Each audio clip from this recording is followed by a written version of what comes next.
नमस्कार दोस्तों, welcome to bright study और मैं हूं अपर्णा मिश्रा। और दोस्तों, आप जैसा कि जानते हैं कि हमारा हिंदी व्याकरण क्रैश कोर्स पार्ट 1 चल रहा है, जहां पर हम कॉम्पिटिटिव पेपर्स में आने वाले जो बेसिक कॉन्सेप्ट्स हैं उन्हें हम बेसिक तरीके से कवर कर रहे हैं। और दोस्तों, मैं आपको फिर बता दूं कि हमारा पार्ट 2 जो होगा वो एडवांस लेवल का होगा, जिसमें हम थोड़े एडवांस टॉपिक्स को कवर करेंगे। दोस्तों, जैसा कि हम आपसे ऑलरेडी डिस्कस कर चुके हैं कि हमने अपना कोर्स ओवरव्यू बनाया है, जिसमें हम कौन कौन से टॉपिक्स कवर करने वाले हैं वो हम यहाँ पर लिस्ट बनाया है। दोस्तों, हमेशा हम आपसे यही बोलते हैं कि आगे बढ़ने से पहले इन टॉपिक्स को एक बार ज़रूर देख लें। हमारा भाषा, उपसर्ग और प्रत्यय और इस पे बने अभ्यास प्रश्न हमारे हो चुके हैं। दोस्तों, संज्ञा सर्वनाम ये भी कंप्लीट हो चुका है और इस पे बने अभ्यास प्रश्नों को भी हमने सॉल्व कर लिया है। तो आज का हमारा टॉपिक है विशेषण। अब जैसा कि हम आपसे ऑलरेडी डिस्कस कर चुके हैं कि हमारा जो हम इन कॉन्सेप्ट्स को थोड़ा सा बेसिक तरीके से कवर कर रहे हैं, तो दोस्तों हमारा जो संज्ञा सर्वनाम है उसे भी हमने 2 पार्ट्स में डिवाइड करके कंप्लीट किया था। तो विशेषण को भी हम 3 पार्ट्स में डिवाइड कर रहे हैं और आज हम पार्ट 1 को स्टार्ट करेंगे।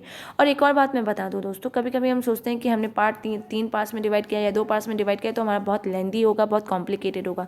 नहीं, आपको कॉम्प्लिकेट वे में नहीं समझाना है हमें, हम बेसिक तरीके से चल रहे हैं, इसलिए हम इसे 3 पार्ट्स में डिवाइड करके कुछ एक्स्ट्रा नॉलेज के साथ ईजी वे में आगे बढ़ रहे हैं। तो दोस्तों, चलिए चलते हैं अपने टॉपिक की तरफ, जो कि है विशेषण। तो अगर मैं आपसे बोलूं दोस्तों कि कोई भी वस्तु ऐसी नहीं है जिसकी कोई ना कोई विशेषता, जिसकी कोई ना कोई अपना कोई गुण या दोष ना हो, तो ये बहुत गलत बात होगी। कभी कभी हम किसी को उसकी विशेषता के नाम से ही जानते हैं या समझते हैं। तो जो विशेषता हम बता रहे हैं, जैसे हम कहते हैं कि खूबी कहते हैं या दुर्गुण कहते हैं, तो ये सब हमारा किसके अंतर्गत आता है? क्योंकि हर विषय का अपना एक व्याकरणिक लैंग्वेज है। तो दोस्तों, ये जो हमारा है वो हमारा आता है विशेषण के अंतर्गत, जिसे हम कहते हैं इंग्लिश में एडजेक्टिव्स, जिसकी कोई ना कोई विशेषता हो, जिसकी कोई ना कोई खूबी हो या दुर्गुण हो। और अगर व्याकरणिक भाषा में समझें तो जो शब्द संज्ञा या सर्वनाम की विशेषता या हीनता बताए उसे हम विशेषण कहते हैं, एडजेक्टिव्स। जैसा मैंने भी आपसे कहा कि किसी की खूबी होती है तो ज़रूरी नहीं है कि सिर्फ खूबी ही हो, उसके अंदर कोई दुर्गुण या हीनता भी हो सकती है। इसीलिए हमने विशेषण कहा। विशेषण अच्छा और बुरा दोनों हो सकता है। लेकिन दोस्तों, एक चीज़ है यहाँ पे कि वह संज्ञा या सर्वनाम जिसकी विशेषता बताई जाती है वह विशेष्य कहलाता है। अब आप बोलेंगे हम विशेषण में विशेष्य नहीं पढ़ते, लेकिन जब हम किसी की विशेषता बताते हैं तो ज़रूर उसकी किसी के बारे में ही होती है ना वो चीज़। तो दोस्तों, अगर हम सिंपल लैंग्वेज में समझें तो जिसकी विशेषता बताई जाती है वह विशेष्य है और जो विशेषता बताते हैं वो होता है विशेषण। जैसे अगर हम उदाहरणों को लें तो मुनिवर अपने सुविचार से खुश हैं। तो दोस्तों, यहाँ पर जो सुविचार है, यहाँ आप देख रहे हैं, सुविचार का अर्थ है अच्छे विचार, तो ये आपकी विशेषता हो गई। फिर राक्षसों के बुरे कृत्यों ने हाहाकार मचा कर रखा है पूरे संसार में, तो यहाँ पर क्या होगी, इसकी बुरी विशेषता होगी। राक्षसों की बुरे कृत्य क्या हो गए, ये बुरी विशेषता होगी और ये हो गया विशेषण। तो अगर हम पूरे सेंटेंस को लें दोस्तों, जैसा कि आप देख रहे हैं आपके स्क्रीन पर है कि अगर हम पूरे सेंटेंस लें तो उपरोक्त उदाहरण में जो सु और जो बुरा है ये हमारा विशेषण हो गया, वहीं मुनिवर और जो राक्षस है ये हमारे विशेष्य हो गए। कैसे? क्योंकि मुनिवर और राक्षस के बारे में हमने विशेषता बताई तो ये हमारे विशेष्य हो गए, और जो विशेषता बताई वो हमारा क्या हो गया, विशेषण हो गया। दोस्तों, आगे बढ़ें तो विशेषण के अगर हम भेद की बात करें, वैसे तो आपको ज़रूर विशेषण और विशेष्य समझ में आ गया होगा। अब अगर हम भेदों की बात करें तो दोस्तों, बेसिकली जो हम पढ़ते हैं अपने व्याकरण में, विशेषण के 4 भेदों के बारे में पढ़ते हैं, जो कि आपकी स्क्रीन पर दिया है। एक है गुणवाचक, फिर है संख्यावाचक, परिमाणवाचक और सार्वनामिक विशेषण। लेकिन मैं अगर आपको बोलूं कि इन चारों भेदों में से संख्यावाचक थोड़ा सा एक ऐसा विशेषण है जिसके प्रभेद हैं, तो अगर हम इसको भी पढ़ें तो आपको इसमें बिल्कुल भी कॉम्प्लिकेट होने की ज़रूरत नहीं है, क्योंकि बहुत ही आसान तरीके से, बहुत ही ईजी तरीके से आपसे पूछा भी जाता है और ईजी तरीके से आप समझेंगे भी। बहरहाल अगर आपके पेपर में अगर ये पूछा जाता है तो ज़्यादा तौर पे आपसे संख्यावाचक के ही रूप में पूछा जाएगा, लेकिन एक्स्ट्रा नॉलेज लेना कहीं भी गलत नहीं होता, क्योंकि ये भी आपसे कभी पूछा जा सकता है। तो संख्यावाचक के प्रभेद अगर हम देखें तो उसमें गणनावाचक, क्रमवाचक, आवृत्तिवाचक, संग्रहवाचक, समुदायवाचक, वीप्सावाचक या जिसे हम प्रत्येक बोधक भी कहते हैं, ये 6 प्रभेद हैं। और वहीं गणनावाचक में भी पूर्णांक बोधक या पूर्ण संख्यावाचक और अपूर्णांक बोधक या अपूर्ण संख्यावाचक, ये प्रभेद भी हैं।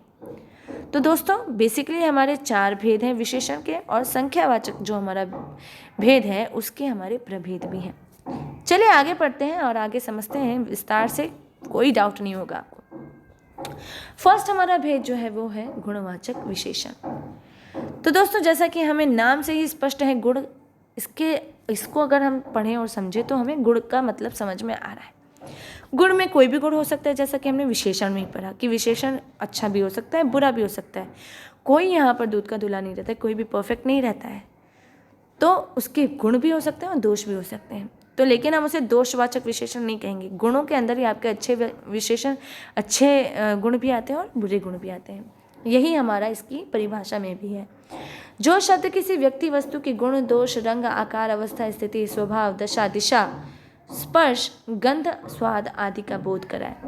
अब दोस्तों आप तो सोचेंगे कि हमने तो सिर्फ गुण और दोष ही पढ़ा, लेकिन यहाँ पे रंग, आकार, अवस्था, स्थिति, स्वभाव, दशा, दिशा, स्पर्श, गंध, स्वाद आदि सभी के आधार पर यहाँ पे गुणवाचक विशेषण हो गया। तो ये कुछ गलत नहीं है।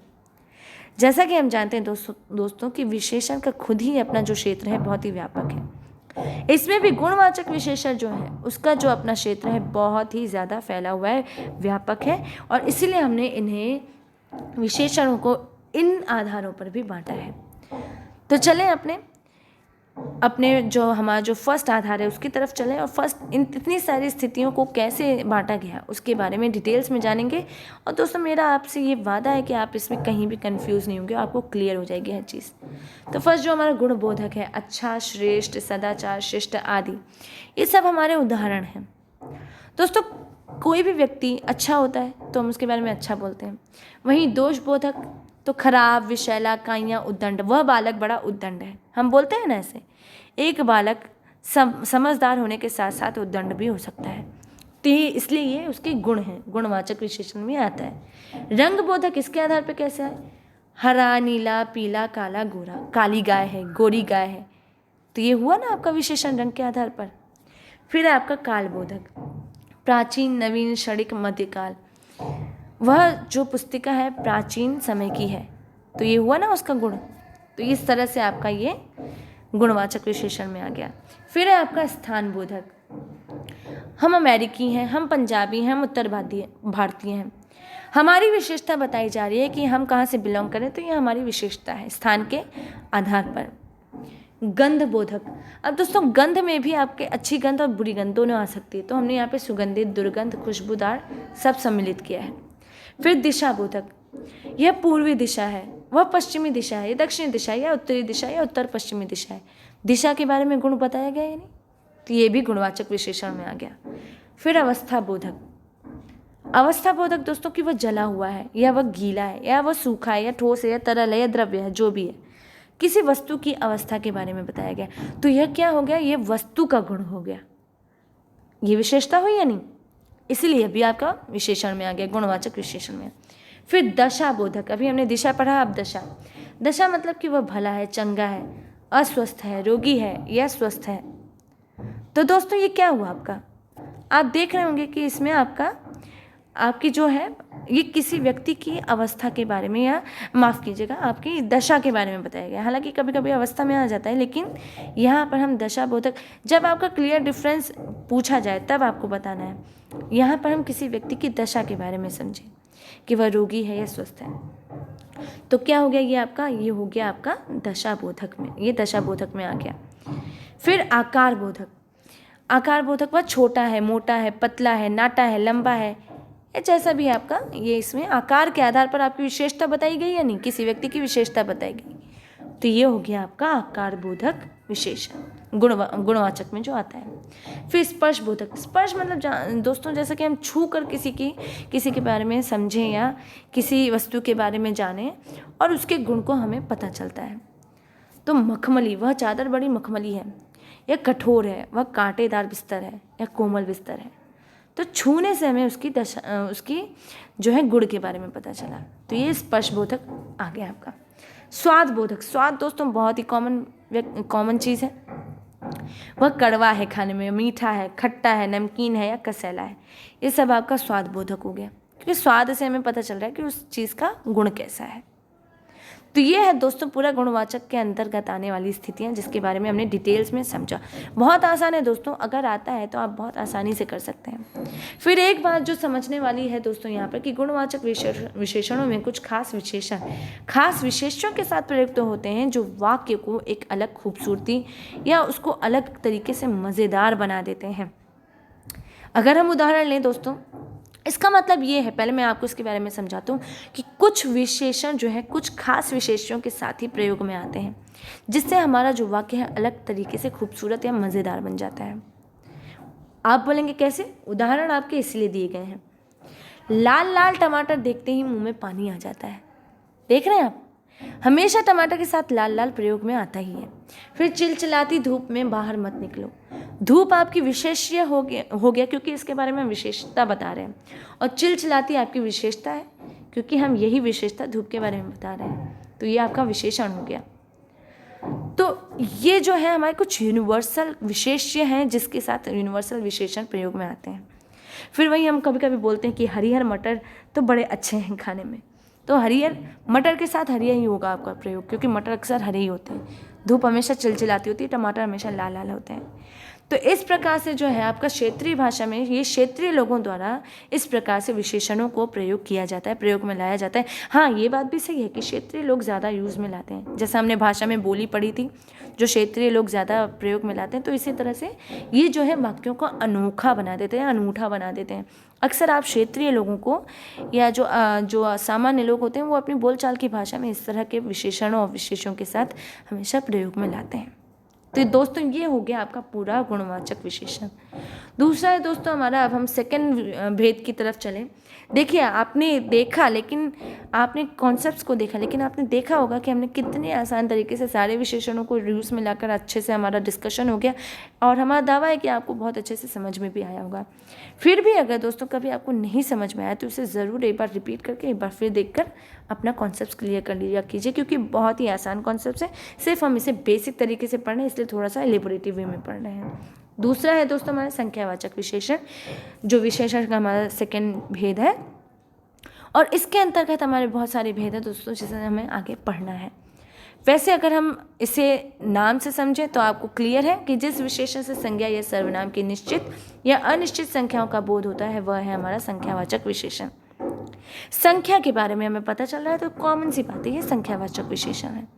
जैसे 10 छात्रों को पिकनिक के लिए ले जाया जा रहा है, तो यहाँ हमने 10 छात्रों की बात की, 9 छात्र या 11 छात्रों की बात नहीं कर रहे हैं। हमारी पर्टिकुलर संख्या है 10 छात्र, और इन्हीं को हम पिकनिक पे ले जा रहे हैं। तो ये हमारी निश्चित संख्या हो गई या नहीं? निश्चित संख्या। वहीं हम बोलते हैं कुछ छात्र कक्षा में सदैव उपस्थित रहते हैं, तो हम कुछ छात्रों की बात कर रहे हैं। इसमें 5 छात्र भी हो सकते हैं, 6 छात्र भी हो सकते हैं, 10 छात्र भी हो सकते हैं, 11 भी हो सकते हैं, 15 भी हो सकते हैं, 2 भी हो सकते हैं।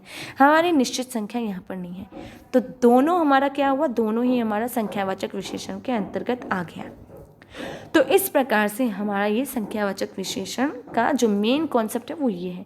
इसके अंतर्गत दोस्तों जैसे कि हमने 6 यहाँ पर प्रभेद पढ़े, फिर हमने उसके अंतर्गत गणनावाचक विशेषण के अंतर्गत भी हमने 2 भेद पढ़े, तो उसे हम डिटेल्स में अपनी नेक्स्ट वीडियो में करेंगे क्लियर, ताकि आपका कॉन्सेप्ट ज़्यादा कॉम्प्लिकेट ना हो जाए।